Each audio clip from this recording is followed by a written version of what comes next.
জাওজি আলাইহি রাহমাত তিনি বর্ণনা করেন হযরত ওমর ইবনুল খাত্তাব ফারুক আযম রাদিয়াল্লাহু তাআলা তিনি এমন কঠিন উসুলের মানুষ ছিলেন। উসুল আর মহাব্বত দুই বিষয়। উসুল হলো যেটা বলেছি সেটাই, মহাব্বত হলো থাক ছাড় দিয়ে, ঠিক কিনা? উসুল আর মহাব্বত এক না। কিন্তু হযরত ওমর ইবনুল খাত্তাব অনেক উসুলওয়ালা ছিলেন। যখন তেনার শাসন আমল চলছে, হযরত আবু সুফিয়ান তেনার বাসার সামনে ইটটি রাখছিলেন রাস্তার সামনে। অনেকে বলতেছে কি ব্যাপার, রাস্তা যেতে কষ্ট হচ্ছে। তিনি তখন তো প্রভাবশালী আবু সুফিয়ান রাদিয়াল্লাহু তাআলা, তিনি প্রভাবশালী। কেউ কিছু বলছে না, হযরত ওমর ইবনুল খাত্তাব সাথে সাথে সরিয়ে দিলেন, কেউ বলার কোনো সুযোগ নেই। কে বলবে? হযরত ওমর 40 days later যেদিক দিয়ে হেঁটে যাবেন, 40 দিন পর যেদিক দিয়ে হেঁটে যাবেন, শয়তান ওই রাস্তা দিয়ে হাঁটে না। সুবহানাল্লাহ। ওনারা কি ভিন গ্রহ থেকে এসেছেন না এই দুনিয়ার মানুষ ছিলেন? এই দুনিয়ার মানুষ না, সমস্যা কি? তেনার পড়লে আপনার কি সমস্যা? তেনারও নবীর উম্মত, আমরাও তো নবীর উম্মত, ঠিক না? পার্থক্য হলো তেনারা নবীকে দেখে সাহাবা হয়েছেন, আমরা নবীকে না দেখে পাগল প্রেমিক হয়েছি, ঠিক না? এত উসুলওয়ালা ছিল। একজন হঠাৎ করে বলতেছেন নবীজির চাচা হযরত আব্বাস তেনার ঘরের মধ্যে এক কোণা দিয়ে পাইপ লাগানো, ওই যে বৃষ্টি পড়লে যাতে পানি পড়ে যায়, আছে না কিছু আমরা লাগাই না অনেক সময়, হলো ওনার ঘরের মধ্যে পাইপ লাগানো। এটার কারণে মসজিদে নববীতে নামাজ পড়ার সময় রাস্তা দিয়ে যা আসি কষ্ট হচ্ছে, ঝামেলা হয়। আপনি কি দেখেন না হযরত ওমরের কানেটা যাওয়ার সাথে হযরত ওমর উট দিয়ে গিয়ে উটের উপরে থেকেই এক টানে খুলে ফেলছে, কোনো কথা শুনে না, এক টানে খুলে ফেলছে। খুলে ফেলে বাস চলে আসছেন। হযরত আব্বাসের কাছে খবর আসলো, আপনার এই পাইপটা মসজিদে আসার সময় রাস্তাতে সমস্যা হয়তো, বা অনেক মানুষের গায়ে কিছু পরে ময়লা পড়ে, হযরত ওমর এটা সরাই দিয়েছে, খুলে ফেলেছে। হযরত আব্বাস মুস্কি হাসি দিলেন, আচ্ছা আচ্ছা। সবাই জিজ্ঞেস করছে আপনি কষ্ট পান নাই? এরকম বলেন, কষ্ট পাইনি, আমার কাছে এত কষ্ট লাগেনি। কেন, কি হচ্ছে? আপনি কষ্ট পান নাই, আপনার ঘরে এটা ভেঙে ফেললো, কষ্ট পাইনি এই জন্য মুস্কি হাসতেছি। এই জন্য হযরত ওমর নিজে এসে যদি কারণ জানে, নিজে সেটা আবার লাগাই দিয়ে যাবে। মসজিদ নববীতে গেলেন, খুব আদব সহকারে হযরত ওমর সালাম কালাম হলো, আব্বাস আপনি কষ্ট নেন নাই, কষ্ট নিয়ে আমি চেয়েছি কয়েকবার, আমিও জানি যে আমার গায়েও অনেকবার ময়লা পড়েছে, চেয়েছি এটা খুলে ফেলতে, তো খুলি নাই। যখন এই বাড়িটা বানাচ্ছিলাম, ঘরটা বানানোর সময় এই পাইপটা যখন লাগাচ্ছিলাম, তখন আমার পেয়ারা নবী আসছিলেন। আমার পেয়ারা নবী এসে বলতেছে, চাচা জান আপনি নিজে কাজ করতেছেন, আমিও কিছু করি, তো উনি কাজের মধ্যে এটাই এই পাইপটাই লাগাইছিলেন। বলে নবীজি লাগিয়েছেন, এজন্য নবীজির পর্দার পরে এটা স্মৃতি হিসেবে রেখে দিয়েছি, খুলে ফেলি নেই, এটা ভেঙে ফেলি নেই, আমার পেয়ারা নবী স্মৃতি হিসেবে রাখতেছি। হযরত ওমর বলে, আগে বলেন নাই কেন? আগে কেন বলেন না? আমি ওমর আজকে দামি হয়েছি আমার নবীকে ভালোবেসে।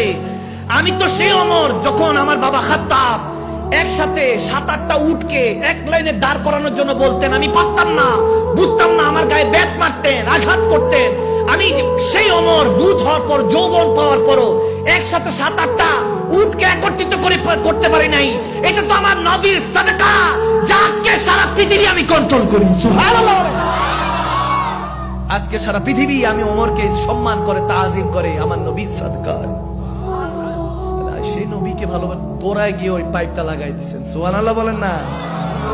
নবীকে ভালোবাসতে হবে, সিদ্দিক আকবরের মতো, ফারুক আযমের মতো, ওসমান গনির মতো।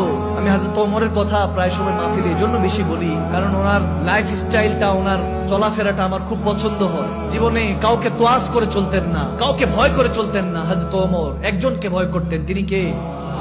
আওয়াজ দেন, তিনি কে? আপনি তো কত কিছুরে ভয় পান, টাকারে ভয় পান, জিনরে ভয় পান, কুত্তা দৌড়াইলে এটারে ভয় পান। হায় হায় বান্দা, যারে দেখলে তারই ভয় পান। আইসা যদি দাঁড়ায় আছেন, আসতে যেতেছেন, পাশাতে ভোগ করে উঠলে তাও ধরান। এই হলো আপনার ঈমান। আর হক কমরু না, একটু হক কথাগুলি একটু তিতা হয় আর কি। আপনি যদি বলেন না হুজুর কাউকে ভয় পাই না, আজকে থেকে শুধু একজনকে ভয় পাবো, তিনি কে? পাওয়া যাবে তো ইনশাআল্লাহ বান্দা। হযরত ওমর রাদিয়াল্লাহু তাআলা একদিন ঘরের মধ্যে বসে হিসাব নিকাশ করতেছেন, কেউ ঘরে ঢুকতে পারবে না। ওনার ছেলে আব্দুল ইবনে ওমর, তিনিও বাইরে দাঁড়িয়ে আছেন, ওয়েট করছেন বাবা যখন ডাক দিবে তখন। কিন্তু হঠাৎ করে ইমামে হুসাইন আসলেন। দেখতেছেন আব্দুল ইবনে ওমর দাঁড়িয়ে আছে। কি ভাই আপনি দাঁড়িয়ে আছেন? বলে বাবা তিনি ভিতরে কাজে ব্যস্ত। তো ইমাম হুসাইন বলেন যে ঠিক আছে, আমার নবীর নওয়াসা, জান্নাতের যুবকদের আওয়াজ দেন। কে? তো জান্নাতে মানবেন, দুনিয়াতে মানবেন না? আওয়াজ দেন, মানবেন না? জান্নাতে জেনাদের সাথে থাকবেন, দুনিয়াতে তাসকিরা, তেনাদের আলোচনা বেশি করতে হবে, ঠিক না? যুবকদেরকে হুসাইন, ইমাম হাসান হুসাইনকে আইডল বানাতে হবে। বয়স্ক যারা আছেন মুরব্বী, তেনাদেরকে আবু বকর, ওমর, ওসমান, হায়দার, মওলা আলীর মতো তেনাদেরকে আইডল বানাতে হবে। মা বোনদেরকে খাতুনুল জান্নাত মা ফাতেমাতুজ জাহরা, খাদিজাতুল কুবরা এবং মা আয়েশা সিদ্দিকার মতো আইডল খুঁজতে হবে, ঠিক না? তখন জমিন আবাদ হবে, তখন এই নয় নকশা চেঞ্জ হয়ে যাবে। যখন ইমাম হুসাইন জানতে পারলেন হযরত ওমর ব্যস্ত আছেন, বিজি, বলছে ঠিক আছে জোহরের নামাজের সময় মসজিদে নববীতে দেখা করে নিন। হযরত ওমর কাছ থেকে ফারেক হওয়ার পরে তেনার ছেলেকে বলতেছে, আব্দুল্লাহকে কি কাজ, কি সমস্যা, কেউ এসেছিল?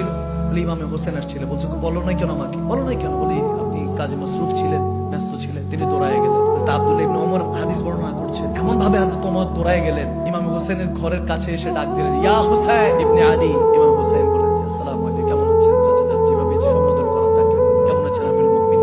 আপনি গেলেন, আমি কেমনে ভালো থাকি? আপনি গেলেন, আপনি আমাকে বলবেন না? আপনাকে কেমনে বলি, আপনি কাজে ব্যস্ত ছিলেন। এসে বলে, আমার ব্যস্ততা এসে কি দেশ, আমার ব্যস্ততার আমি দিয়ে কি করব? আজকে আমি হযরত ওমর। এটার কারণ তো হলেন আপনার নানা যান। তেনার কাছে চেহারা দেখাতে হবে তো কবরে গেলে। তিনি কান্না করে দিলেন, ইয়া হুসাইন। তেনার পাগড়ি পড়ে গেল, বলতেছে আপনি আমাকে বলেন নাই কেন? ইমাম হুসাইন বলছে, সমস্যা নেই, আপনি কেন এসেছেন কষ্ট করে? আজিজ ইনকিসারি আদাব, দেখেন খৌফ, দেখেন ফাত্তাকুল্লাহ মাস্তাতা'তুম। আমি সবসময় বলি, রূহ দিয়ে জিসম দিয়ে আল্লাহকে ভয় করতে হবে।